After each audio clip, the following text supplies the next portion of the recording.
Nike दुनिया की सबसे बड़ी स्पोर्ट्सवियर ब्रांड है। वो करीब 1000 करोड़ रुपए कमाते हैं हर दिन। रोनाल्डो और राफेल नडाल जैसे वर्ल्ड क्लास एथलीट्स उनके प्रोडक्ट्स यूज करते हैं। पर क्या आप बिलीव करोगे कि जिसने नाइकी को बिल्ड किया वो खुद एक फेल्ड एथलीट था और उसने अपने बिजनेस की शुरुआत अपनी कार की डिक्की से शूज बेचने से की थी। ये कहानी है नाइकी के फाउंडर फिल नाइट की। फिल नाइट का बर्थ 1938 में हुआ था अमेरिका के पोर्टलैंड नाम के एक स्मॉल टाउन में। बचपन से ही वो काफी तेज दौड़ते थे और उनकी लाइफ का अल्टीमेट ड्रीम था एक ग्रेट एथलीट बनना। स्कूल और कॉलेज में उन्होंने अपनी रनिंग पे बहुत काम किया और कई रेसेस जीती। रनिंग के साथ साथ फिल ने अपनी एजुकेशन भी कंटिन्यू रखी और 1962 में उन्होंने MBA कंप्लीट कर लिया। वो अभी भी रनिंग कंटिन्यू करना चाहते थे, लेकिन एक सुबह अपनी प्रैक्टिस रन के दौरान उनका रियलिटी से सामना हुआ। अपना पूरा यूथ रनिंग को डेडिकेट करने के बाद वो अपने स्टेट के तो one of the best athlete बन चुके थे, लेकिन वो एक नेशनल और इंटरनेशनल लेवल एथलीट नहीं बन पाए थे। Sadly he was good but not great. वो अब 24 साल के हो चुके थे और अब एथलेटिक्स में और बेटर होने का कोई स्कोप नहीं था। इसीलिए उस सुबह बहुत ही दुखी मन से फिल ने एक्सेप्ट कर लिया कि ये उनके एथलेटिक करियर का एंड है। एक एलीट एथलीट बनने के अपने सपने में वो फेल हो चुके थे, लेकिन तब भी वो कुछ ऐसा करना चाहते थे जिससे वो हमेशा स्पोर्ट्स के करीब रह सके। फिल भी हर रनर की तरह अपने रनिंग शूज से डीपली कनेक्टेड थे, इसीलिए उन्होंने डिसाइड किया कि वो शूज का बिजनेस करेंगे। फिल को याद आया कि उन्होंने अपने MBA के दौरान कई हफ्तों की स्टडी की थी और रनिंग शूज के बिजनेस के ऊपर एक डिटेल्ड रिसर्च पेपर लिखा था। रिसर्च में उन्हें पता चला कि जापानीज कैमरा कंपनीज ने अपनी बेटर क्वालिटी और लो प्राइस के चलते अमेरिकन कैमरा मार्केट को डिसरप्ट कर दिया था और उनके रिसर्च पेपर के अकॉर्डिंग जापानीज शूज भी सिमिलरली USA के शूज मार्केट को डिसरप्ट कर सकते थे और उस टाइम की सबसे बड़ी कंपनीज एडिडास और प्यूमा को ओवरटेक कर सकते थे। अपने इस कॉलेज प्रोजेक्ट के बेसिस पे पूरा बिजनेस स्टार्ट करना एक बहुत बड़ा रिस्क था, लेकिन फिल के पास और कोई ऑप्शन भी नहीं था। उन्होंने डिसाइड किया कि वो जापान से टाइगर ब्रांड के शूज को इंपोर्ट करके USA में बेचेंगे। टाइगर के शूज ओनित्सुका नाम की जापानीज कंपनी मैन्युफैक्चर करती थी, इसीलिए फिल ने अपनी पूरी सेविंग्स इकट्ठा की और फ्लाइट लेके जापान के लिए निकल पड़े। और फाइनली जापान पहुंच के उन्होंने ओनित्सुका के ऑफिस में कॉल करके एक अपॉइंटमेंट ले ली। मीटिंग से पहले वो काफी नर्वस थे। एक यंग लड़का जो नेचर से काफी शाय और इंट्रोवर्टेड था, वो सडनली जापान की एक बहुत बड़ी शू कंपनी से पार्टनरशिप करने निकल पड़ा था। ऊपर से ओनित्सुका के एग्जीक्यूटिव ने मीटिंग की शुरुआत में ही फिल से उनकी कंपनी का नाम पूछ लिया। पता नहीं कैसे, लेकिन फिल के दिमाग में उनके घर में रखे ब्लू रिबन्स की इमेज आई। वही ब्लू रिबन्स जो उन्होंने कई रेसेस जीत के हासिल किए थे और फिल के मुंह से सडनली ब्लू रिबन निकल गया। उन्होंने कहा कि वो ब्लू रिबन स्पोर्ट्स नाम की कंपनी को रिप्रेजेंट करते हैं। उस समय ऐसी कोई कंपनी एग्जिस्ट ही नहीं करती थी, लेकिन ओनित्सुका के एग्जीक्यूटिव्स इस नाम को सुनकर खुश थे। मीटिंग आगे बढ़ी और फिल ने अपने कॉलेज प्रोजेक्ट को लाइन बाय लाइन रिपीट कर दिया। एंड में ओनित्सुका एम्प्लॉइज इतने इंप्रेस हुए कि उन्होंने खुद फिल से कहा कि वो चाहते हैं कि उनकी कंपनी ब्लू रिबन अमेरिका में टाइगर के शूज बेचे। It was a deal. Phil ने उन्हें अपना एड्रेस दिया और उन्हें टाइगर के कुछ ट्रेनिंग शूज के सैंपल्स भेजने को कहा। फिल की खुशी का ठिकाना नहीं था। उन्होंने ओनित्सुका को शू सैंपल्स के पैसे ट्रांसफर किए और अमेरिका लौट के सैंपल्स का इंतजार करने लगे, लेकिन पूरे 4 महीने बीत गए और कोई शूज नहीं आए। फिल के लेटर के जवाब में ओनित्सुका ने कहा कि शूज जल्द ही आ जाएंगे, लेकिन रियलिटी में ऐसा हुआ नहीं। फिल ने अभी भी होप नहीं छोड़ी थी, लेकिन शूज के आने तक उन्हें सरवाइव करने के लिए एक जॉब चाहिए थी, इसीलिए उन्होंने एक छोटी सी फर्म में अकाउंटेंट की जॉब ले ली। ओनित्सुका से मीटिंग को अब ऑलमोस्ट 1 साल हो चुके थे और फिल ने ऑलमोस्ट होप खो दी थी कि तभी कस्टम से एक नोटिस आया। जापान से टाइगर के 12 शूज आ चुके थे। फिल ने शूज को कलेक्ट करने के बाद उन्हें बिना रुके अनबॉक्स किया और सबसे पहले ये शूज अपने कॉलेज के कोच बिल बोवरमैन को दिखाए और अपने बिजनेस प्लान के बारे में भी बताया। बोवरमैन को वो शूज इतने पसंद आए कि अगले ही दिन उन्होंने फिल को सीधा 50% बिजनेस पार्टनर बनने का ऑफर दे दिया। इस ऑफर से फिल काफी सरप्राइज थे। अपने पूरे कोचिंग करियर के दौरान बिल बोवरमैन अगर किसी एक चीज से सबसे ज्यादा ऑब्सेस थे तो वो थे शूज। सालों से शूज के साथ एक्सपेरिमेंट करते करते वो शू डिजाइन में एक एक्सपर्ट बन चुके थे।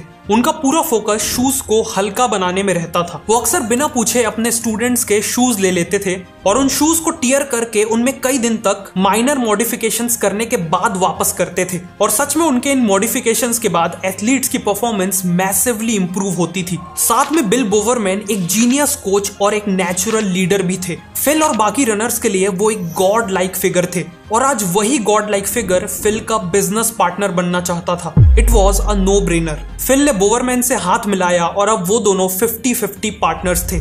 फिल ने उसी दिन ओनित्सुका को एक लेटर लिखा और टाइगर शूज बेचने के लिए वेस्टर्न यूएसए की एक्सक्लूसिव डिस्ट्रीब्यूटरशिप राइट्स मांगे। साथ में $1000 की टोटल कॉस्ट पे 300 शूज का पहला ऑर्डर भी दिया। इस बार शूज टाइम पे आ गए और साथ में ब्लू रिबन को वेस्ट यूएसए की एक्सक्लूसिव डिस्ट्रीब्यूटरशिप राइट्स भी मिल गए। फिल को इसी का इंतजार था। उन्होंने तुरंत अपनी अकाउंटिंग की जॉब छोड़ दी ताकि वो पूरा फोकस बिजनेस में कर सकें। उन्होंने शूज को अपने पेरेंट्स के घर के बेसमेंट में स्टोर किया और अब यही ब्लू रिबन का ऑफिस था। अब बारी थी इन शूज को बेचने की। फिल ने कई स्पोर्ट्स शॉप्स को टाइगर के शूज सेल करने की रिक्वेस्ट की, लेकिन सभी ने अपनी शॉप में टाइगर के शूज रखने से मना कर दिया। फिल के पास खुद की शॉप खोलने के पैसे नहीं थे, इसीलिए उन्होंने जुगाड़ लगाया। वो अपनी कार की डिक्की में शू बॉक्सेस को भर के जहां भी कोई एथलेटिक कंपटीशन होता वहां पहुंचने लगे। वो रेस के बाद कोचेस, एथलीट्स और स्पेक्टेटर से बात करते हुए अपने शूज प्रेजेंट करने लगे। फिल ने पहले भी सेल्स की जॉब ट्राई की थी, लेकिन वो सक्सेसफुल नहीं रहे थे। लेकिन इस बार कस्टमर्स के रिस्पॉन्स ने खुद फिल को भी शॉक कर दिया। उनके शूज हाथों हाथ बिक रहे थे। वो खुद एक एथलीट रह चुके थे और इसीलिए एथलीट्स की प्रॉब्लम्स को अच्छे से समझते थे। इसीलिए वो कस्टमर्स को इजीली कन्विंस कर पा रहे थे कि टाइगर के शूज उनके लिए बेस्ट हैं। केवल 2 महीनों में उन्होंने 300 पेयर्स की पहली शिपमेंट बेच दी और इस बार सीधा 900 टाइगर शूज का ऑर्डर दे दिया। लेकिन उनकी टोटल कमाई केवल $2000 हुई थी और ऑर्डर का टोटल कॉस्ट $3000 था। इसीलिए फिल ने पहली बार बैंक से $1000 का लोन मांगा। बैंक ने भी ब्लू रिबन के स्ट्रॉन्ग बिजनेस को देखते हुए लोन अप्रूव कर दिया। फिल के पास अब फाइनली एक ऐसा करियर था जिसे वो डीपली एंजॉय कर रहे थे। बिल बोवरमैन जैसा एक ट्रस्टेड पार्टनर था और एक ऐसा प्रोडक्ट था जो अपने आप बिक रहा था। In short, Phil was having a great time. लेकिन तभी कहानी में एक ट्विस्ट आता है। फिल के नाम पे एक लेटर आया। ये लेटर एक रेसलिंग कोच ने लिखा था। ये कोच क्लेम कर रहा था कि वो रिसेंटली जापान में ओनित्सुका से मीटिंग करके लौटा है और ओनित्सुका ने उसे टाइगर शूज के लिए पूरे अमेरिका की एक्सक्लूसिव डिस्ट्रीब्यूटरशिप राइट्स दे दी हैं। उस कोच ने फिल को इमीडिएटली टाइगर शूज का बिजनेस बंद करने का ऑर्डर दिया। फिल के बिजनेस को केवल 2 महीने ही हुए थे कि अब वो बंद होने की कगार पे आ चुका था।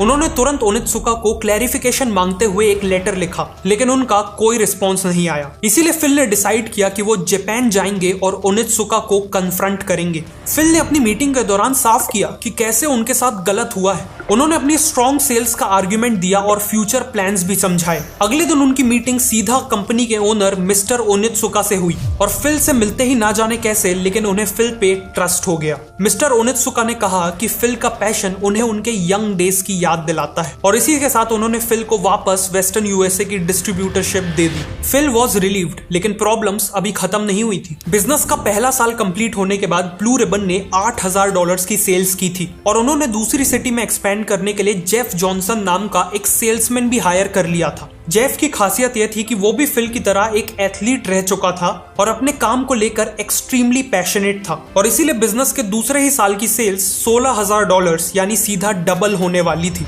लेकिन सरप्राइजिंगली यही उनके लिए एक बहुत बड़ी प्रॉब्लम बन गई। फिल बहुत तेजी से ग्रो करना चाहते थे, इसीलिए वो ओनित्सुका की एक शिपमेंट के पूरे बिकते ही नेक्स्ट ऑर्डर डबल या इवन ट्रिपल क्वांटिटी का दे देते थे और इस ऑर्डर की पेमेंट के लिए उन्हें अपने पूरे प्रॉफिट्स को री इन्वेस्ट तो करना ही पड़ता था, साथ में बैंक से लोन भी लेना पड़ता था।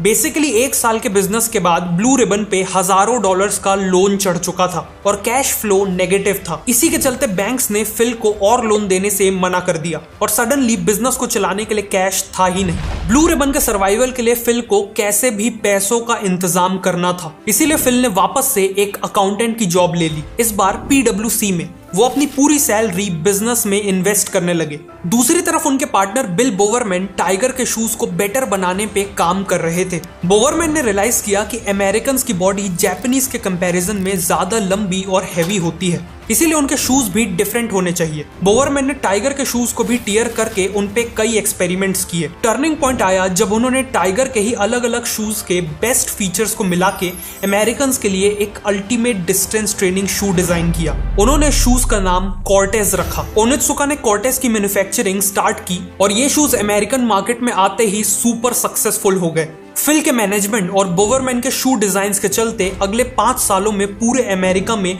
Tiger shoes one of the top shoe brand बन चुके थे। 1971 तक सेल्स 1.3 मिलियन टच कर चुकी थी और बिजनेस हर साल डबल हो रहा था। और इसी के साथ फिल ने अपनी जॉब क्विट करके ब्लू रिबन को फुल टाइम ज्वाइन कर लिया। सब कुछ बिल्कुल परफेक्टली चल रहा था कि तभी जापान से एक बहुत बड़ा झटका आता है। ब्लू रिबन की सक्सेस को देख के ओनित्सुका के अंदर लालच आ गया। वो अब टाइगर के शूज से होने वाली पूरी कमाई खुद रखना चाहते थे और इसीलिए उन्होंने फिल को एक अल्टीमेटम दे दिया। अगर फिल ने ब्लू रिबन का 51% स्टेक ओनित्सुका को नहीं बेचा तो वो किसी और को अमेरिका की डिस्ट्रीब्यूटरशिप दे देंगे। फिल काफी शॉक्ड और हर्ट फील कर रहे थे। ये उनके साथ एक बहुत बड़ा धोखा था। ब्लू रिबन को खरीदने की बात करके ओनित्सुका ने सारी लिमिट्स क्रॉस कर दी थी और इसीलिए फिल ने अपनी लाइफ का सबसे बड़ा डिसीजन लिया। फिल ने अपनी टीम को इकट्ठा किया और उन्हें कहा कि ये वो मूवमेंट है जिसका हम सब अंदर ही अंदर वेट कर रहे थे। किसी और के ब्रांड को बेचने का टाइम अब खत्म हो चुका है। अब टाइम है अपना खुद का ब्रांड बनाने का।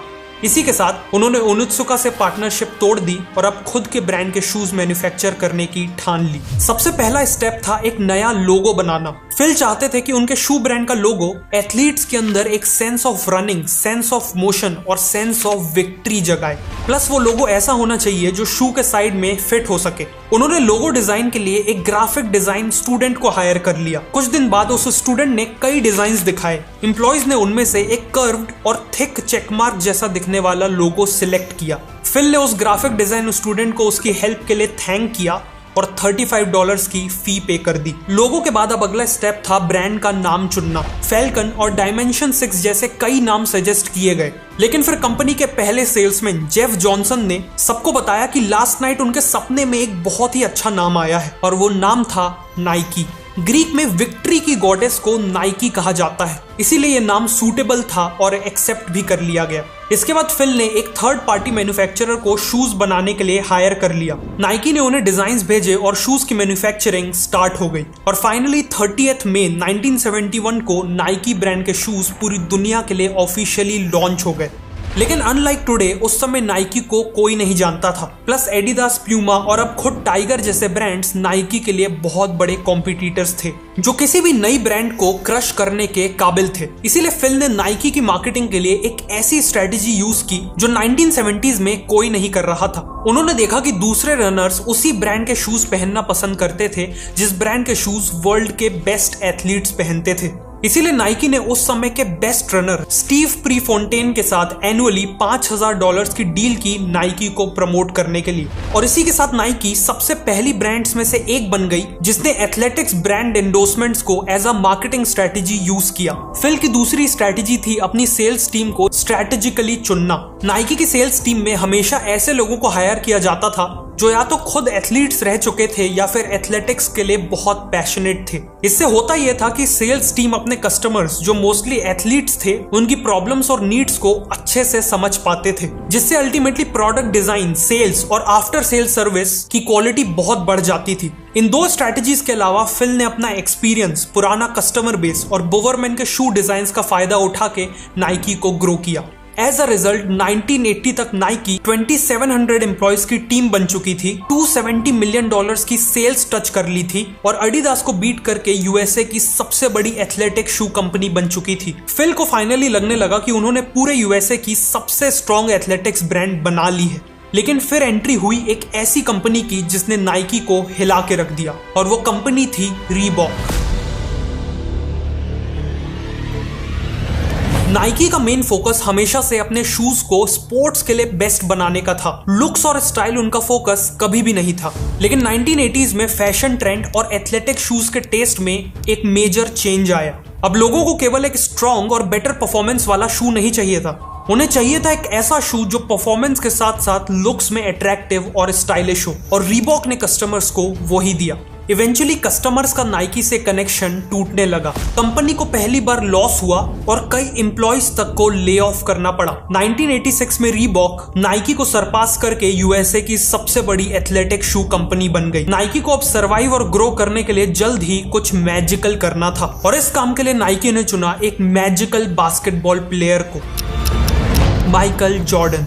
माइकल जॉर्डन उस समय एक इमर्जिंग प्लेयर थे और फिल को मालूम था कि वो फ्यूचर में बास्केटबॉल के सबसे बड़े, सबसे लेजेंडरी प्लेयर बनने के काबिल हैं। इसीलिए नाइकी ने माइकल जॉर्डन को एज ब्रांड एम्बेसडर साइन कर लिया। साथ में नाइकी ने माइकल जॉर्डन के नाम पे एयर जॉर्डन नाम के बास्केटबॉल स्नीकर्स भी लॉन्च किए। एयर जॉर्डन से पहले बास्केटबॉल शूज काफी ऑर्डिनरी और बोरिंग होते थे, लेकिन एयर जॉर्डन ने अपने बोल्ड कलर्स और स्टाइलिश डिजाइन के साथ बास्केटबॉल शूज के ट्रेंड को रातों रात बदल दिया। एयर जॉर्डन वो हिस्टोरिकल शूज बने जिसने पूरे वर्ल्ड में स्नीकर कल्चर की शुरुआत की। ऑल्सो उस समय माइकल जॉर्डन भी फिनोमिनल फॉर्म में थे। माइकल इन शूज को गेम्स के दौरान पहन के तो प्रमोट करते ही थे, साथ में नाइकी ने माइकल के साथ इन शूज के एड्स भी निकाले थे। It's all in the imagination. इन सभी के कारण एयर जॉर्डन परफॉर्मेंस और स्टाइल का एक पावरफुल कॉम्बिनेशन बन के सामने आए। लॉन्च के पहले ही साल नाइकी ने $100 मिलियन के एयर जॉर्डन्स बेचे और फाइनली रीबॉक को वापस ओवरटेक कर लिया।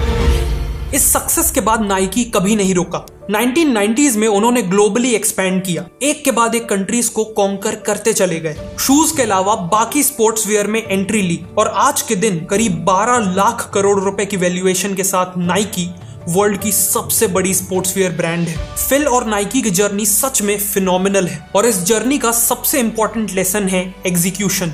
फिल ने अपनी बुक शू डॉग में कहा है, let everyone else call your idea crazy, just keep going, don't stop, don't even think about stopping until you get there. मतलब चाहे कोई कुछ भी कहे, अगर आप किसी आइडिया को लेकर पैशनेट हो तो कैलकुलेटेड रिस्क लो और उसे एग्जीक्यूट करो। नाइकी की टैगलाइन भी यही कहती है, जस्ट डू इट। अगर आपको ये वीडियो अच्छी लगी तो मैं रिकमेंड करूंगा कि आप नेक्स्ट इस वीडियो को देखें।